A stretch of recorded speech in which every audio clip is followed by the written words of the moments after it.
The farthest point will be over that clock tower there to the right, and then the closest point will be probably about on the 50-yard line over those bleachers.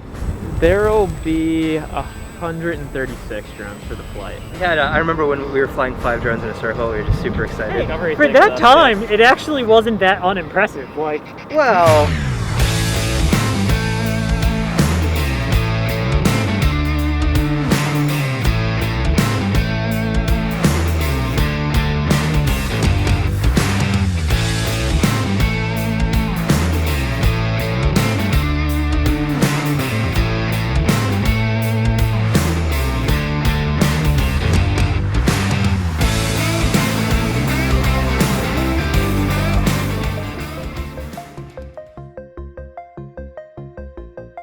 Verge Aero is a hometown Philadelphia technology company, and we're really just this year starting to deploy the system in a more meaningful way. It started when we really saw the response that the medical community was having when people in New York during shift changes were cheering and how much that meant to them. The team and I, we were talking, and we really wanted to give back to the healthcare workers, and we figured our platform would be a great way to say thank you in a truly spectacular way.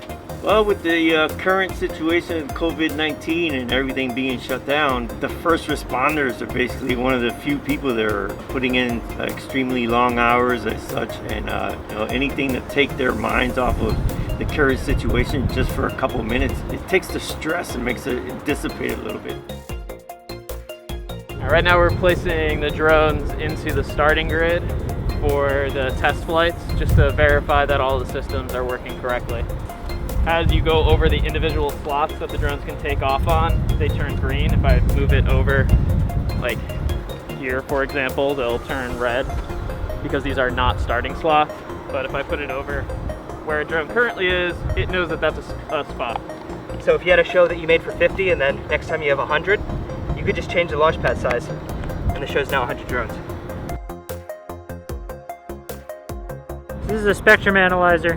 Anytime we go on site to a new location, we want to check the RF spectrum just to make sure that there's not interfering signals. It's not like you could see the RF signals. So we want to bring this device along with us anytime we're on site checking things out and make sure that the RF spectrum is clear.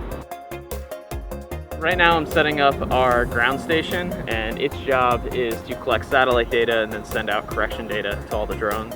That will allow our drones to go from a 3 to 5 meter accuracy all the way down to about 10 centimeters of accuracy. The entire network is completely isolated from the internet. There is no way to get to the drones via the network unless if you're plugged into this box, which adds a whole layer of safety. You can take this box and bring it anywhere in the world. We don't need any other infrastructure. It's completely safe and secure. Everybody from the FAA and Penn has been absolutely awesome. We identify protocols, we put in the proper NOTAMs, so everybody is in the loop on when things are flying, when drones are in the air. It's been an amazing experience, really bringing this all together. It shows you all the information, so you can see here that there is 6 slots that are occupied, 1 drone's ready. And that just allows us to not screw up. If it doesn't say 150 out of 150 if we're flying that many, then we've missed something. My name's Michael Bauer. I'm the inspector for the Federal Aviation Administration. We're regulators. We oversee all 107 and recreational flyer operations. Also, it's an aviation event, so we're here for safety and outreach, and one of the things that we look at is your operation. We want to, a partnership with you. We're not here to hurt you, we want to help. Worst case scenario, if Penn calls me, the flight is coming in, they need the drones landed, I can click this land all button. So this will land all the drones. Okay. For us, the most critical thing is that we are never ever in the way of any manned aircraft. Everything that we do is subordinate to safety. We're here to make sure that everyone that flies in the greater Philadelphia area is aware and that we can conduct this safely. A helicopter just came in to Huck We were in contact with the helipad, made sure that the drones were not flying. Communication is important. It's hundreds of people that we notify, and it's one phone call to us, and we'll make sure that we facilitate what you want to do. I thought it was very professional, good show. Can't be happier. That's what we like seeing. It's all about safety, and these guys take all kinds of safety precautions. All right, so we just went through our launch and landing tests. That's what we do whenever we go onto a new site, and everything looks good. So yeah, now we're ready to actually prepare for rehearsals. I've been involved with fireworks show here on the campus, but this is something so special. I think the response from the healthcare workers is going to be great. They're going to really like to see this, and it's something that takes their mind off of being isolated. It's been a great experience working with Vergero, and I could see just from the rehearsal tonight how much passion they have for their job.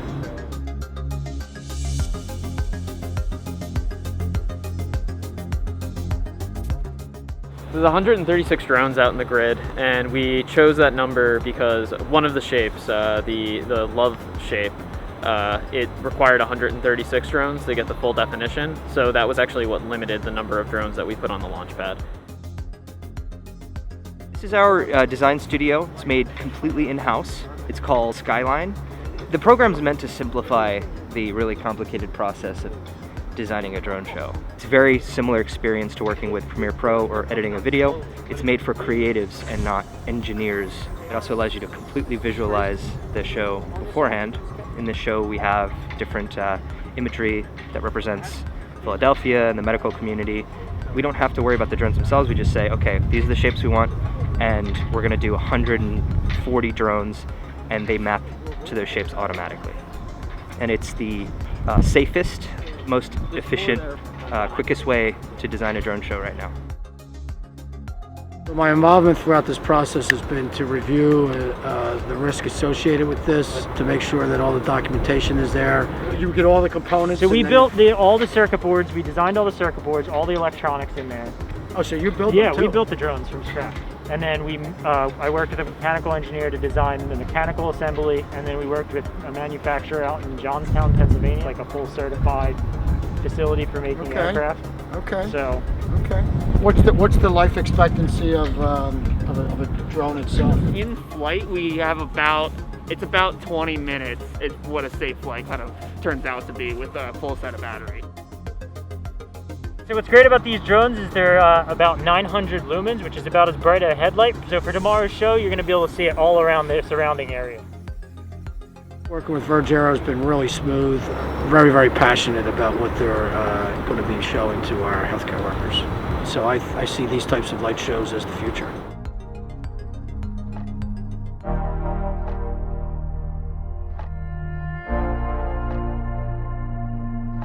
Last night we did our rehearsal, and everything went really well. So today's show day. We're just setting up all of the ground station and the drones right now to get them online, make sure that they're still healthy, and yeah, then it's just sit and wait until we're ready to press the go button.